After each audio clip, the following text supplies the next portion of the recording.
Dan saat ini kami juga telah tersambung langsung via Skype dengan salah satu warga negara Indonesia. Ini bekerja di San Francisco, ada Ari Sufiati. Ya. Oke, selamat pagi waktu Indonesia, Mbak Ari.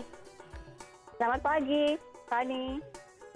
Ya, Mbak Ari, agama Islam, khususnya masyarakat yang memeluk agama Islam ini merupakan masyarakat minoritas di Amerika. Nah, seperti apa sih kesusahannya atau mungkin kendalanya menjalankan ibadah di bulan suci Ramadan di Amerika, di tengah apa ya, itu tadi agama Islam merupakan masyarakat yang memeluk agama Islam ini adalah kaum minoritas di sana.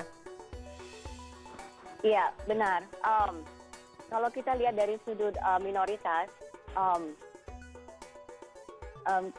kalau saya sendiri pribadi sih selama ini nggak ada masalah ya, 11 tahun di sini dan menjalankan ibadah Ramadan, alhamdulillah di sini baik-baik aja.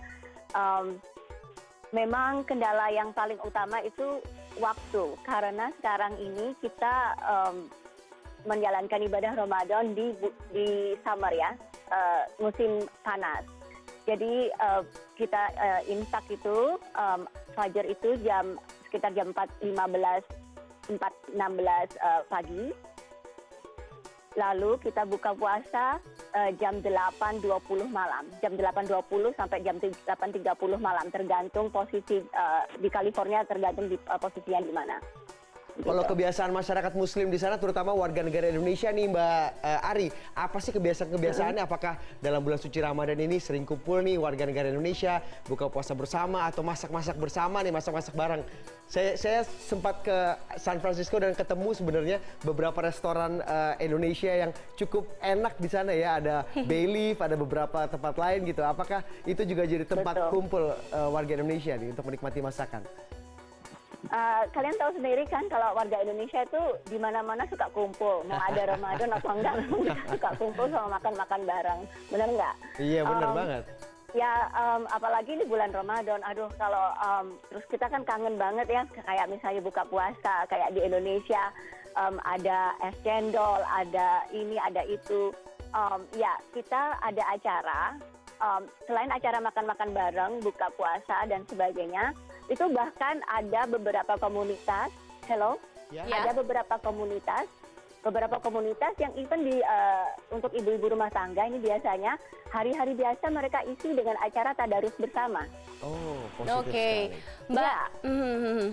Mbak Ari, kalau misalnya kita melihat beberapa waktu lalu ada insiden yang tidak mengenakan yang seperti terjadi, ada penembakan di Orlando yang secara tidak langsung akhirnya memunculkan sentimen negatif terhadap kaum Muslim, tidak hanya yang ada di Amerika namun juga mungkin di seluruh dunia. Lalu ada sentimen negatif juga dari salah satu kandidat calon presiden Donald Trump. Apa sih impact-nya untuk masyarakat Muslim yang ada di Amerika sendiri? Ya, emang disayangkan banget kalau ada insiden itu selalu dihubungkan dengan agama. Karena sebenarnya kan masalah seperti itu masalah pribadi orang kan. Itu kebetulan orang yang melakukan itu beragama Islam. Kita tidak tahu seberapa level agama dia, pemahaman dia tentang Islam. Selama ini memang kalau di media massa kita baca, Donald Trump bilang begini dan begini, tapi di kehidupan sehari-hari itu benar-benar justru orang-orang sini itu justru yang itu gimana sih orang itu nggak benar, bikin apa nggak benar aja gitu, tapi mereka nggak ada pandangan negatif pada kita yang umat Muslim, karena ada umat Muslim lain yang ada insiden seperti itu bukan berarti mereka akan begitu terhadap kita, sama sekali nggak. Sekali nggak ada mereka bertanya-tanya soal itu juga, nggak ada. Jadi cuma ramai sebenarnya di tingkat elit di media massa sebagai apa ya, bahan perdebatan gitu Mbak, tapi di lingkungan masyarakat yang normal itu tidak ada. Tapi kalau kita bicara mengenai toleransi Mbak antara umat beragama di Amerika Serikat, seberapa care sih Mbak mereka terhadap toleransi ini? Oh, benar-benar care, oke. Salah satunya aja misalnya umat mau Muslim, Kristiani dan sebagainya, karena agama di sini itu adalah privacy ya, sangat-sangat private. Jadi mereka they don't care. kamu mau Buddha kayak mau Hindu, mau nggak ada agama, mau agnostik, itu they don't care. Dan sangat toleran. Contohnya saya di tempat saya kerja. Oke, saya ini puasa. Mereka tahu Ramadan, tapi mereka kadang-kadang suka lupa. Ari, yuk kita makan bareng lunch. Oh maaf, saya puasa. I'm fasting. Oh iya lupa, maaf banget ya, maaf gitu sampai gitu, maaf banget. Terus mereka mau makan, boleh nggak aku makan di sini di depanmu, nggak apa-apa ya, nggak apa-apa gitu. Mereka malah nanya kayak gitu.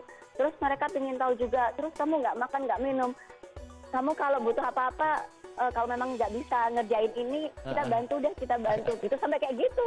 Mbak Ari banyak yang kagum nggak sih Mbak sama kekuatan orang-orang Muslim di sana yang berpuasa berjam-jam gitu? Mereka agak susah membayangkan nggak sih warga Amerika sebenarnya? Mereka tuh sampai bingung, sampai nggak.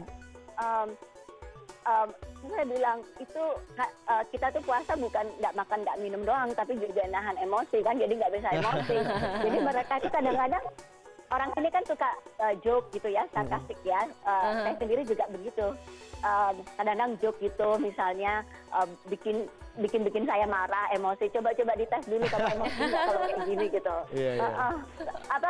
Justru rame kok, seneng banget gitu. Bisa jadi pembelajaran yang baik lah untuk masyarakat atau warga lokal yang ada di sana. Nah, Mbak Ari, saya rasa cukup banyak warga Indonesia yang berdomisili atau bertempat tinggal di San Francisco sendiri. Nah, apa sih yang biasanya warga Indonesia lakukan gathering untuk berkumpul, misalnya ada kebiasaan atau tradisi yang dilakukan selama bulan suci Ramadan, misalnya santap sahur bareng, bukber, apalagi di San Francisco ada KJRI, Van, ada konjen. Nah, itu dia, bener banget. Tadi aku baru mau ngomong gitu. Gimana? Jadi ini nih, kita ini kan sekarang jam 1 siang ya, jam 1.16 waktu sini kan. Ini nanti sore ini ada acara buka puasa bersama di Wisma. Oh, Wisma. Ya, ada khutbah, jadi kita dengan khutbah buka puasa bersama, tarawih bersama. Dan beberapa teman gini, kalau terutama di San Francisco Bay Area ini kan ada di bagian East Bay, ada bagian South Bay, bener kan? Ada bagian di peninsula yang daerah San Francisco. Kita masing-masing juga punya chapter-chapter pengajian. Jadi ada pengajian San Francisco, pengajian South Bay, pengajian East Bay. Terus nanti setiap komunitas itu bukan berarti kita mau ngegeng, enggak, karena geografis ya, secara geografis kita susah. Kalau kita mau kumpul-kumpul, masa yang dari East Bay terus-terusan ke peninsula.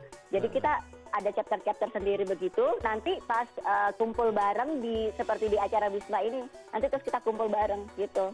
Oke, Selamat berpuasa Mbak. Iya, pasti seru sih, apalagi kalau misalnya di luar kan itu tadi ya, kangen dengan masakan Indonesia. Biasanya akan seperti itu.